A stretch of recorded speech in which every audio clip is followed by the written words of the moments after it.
Hi everyone, this is Aaron Moore, Small Farms Agent. We are in our last video for our Pastured Poultry project.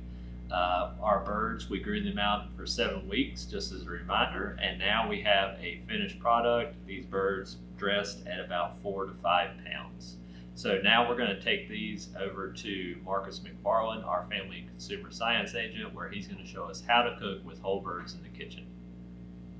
Hello everyone, and welcome to the FCS at Home portion of the Pasture Poultry Project. So just like Aaron said, we had our chickens processed as well as being developed over time, and now we're getting to the point where are we going to use that? How are we going to cook our chicken? And so I wanted to spend some time today talking a little bit about how to buy a chicken in bulk and how to use that for different recipes. So typically, even though we're buying more in bulk and it may seem more expensive, it's actually more cost effective to use different parts of the chicken for different meals over to the time. That may be cutting out the chicken thighs to use for a recipe with maybe roasting with honey soy garlic. It may be using the wings or even carving out some of the chicken that's already been cooked and using it for lunch meat or even for slow cooked barbecue. But today we're going to do a really great recipe incorporating the whole chicken. We're also going to have a bunch of delicious locally grown vegetables, including carrots, daikon radishes, onions, potatoes, and green beans.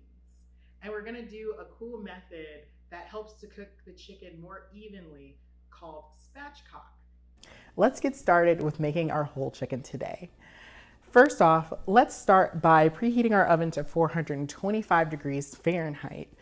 Afterwards, we're going to get started with our spatchcock method. And how that starts off is we're going to turn our chicken onto the back side, where the spine and the rib are. And you're going to take some kitchen shears and cut along the top part of the chicken along its ribs. And that way it'll be easier to get out. The spine is what we need. And so as you've done cutting it out and you've got your spine removed, cut a little slit at the bottom of the chicken near the breast. This is going to help when we have to press down to flatten our chicken on its breast side. Once we're done, we're going to actually turn our chicken onto its front side or the breast side, and we're going to take our palm of our hand and press down onto our chicken, and with that on its breastbone. And how that will work is it will flatten the chicken, making it cook more even and make it more delicious. And now it's time to make our rosemary garlic butter. What you'll need is about 4 tablespoons of softened butter, and you'll add to that 1 tablespoon of olive oil. And once you've added that in, you can add in your seasonings, which include anything from salt and pepper to taste. If you want to add any other additional seasonings, that's totally fine. And then afterwards, we're going to add in our herbs and garlic. So we'll be using 1 sprig of rosemary to our garlic butter, as well as our 2 cloves of garlic. Once you've got that mixture together, mix it together and make sure it's into more of like a softened butter mixture.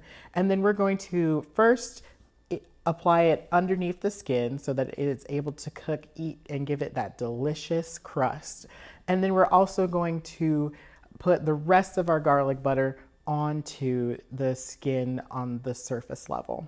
And like I said, this will help to give it a delicious, wonderful crust as it's baking in our oven. Once you're done with that, you are able to put it into a greased pan. And then we're gonna add in our chopped vegetables. Remember, we're using some daikon radishes, carrots, onion, and our green beans, and even some potatoes. And we're gonna have those chopped up and laid within the chicken, and a little bit at the bottom just so they can get that chicken flavor as it's cooking.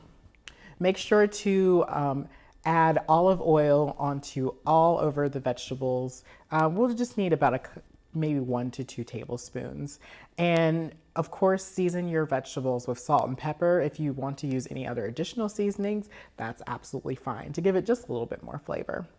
Once you're done, kind of mix them up within the pan along with the chicken, and so that they are ready to go and be put in the oven.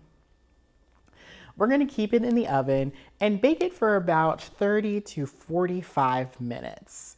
And as we're doing that, making sure to check the temperature of the cooked chicken. Thermometer. And I'm gonna make sure to check deep within the chicken, the core center temperature of the chicken.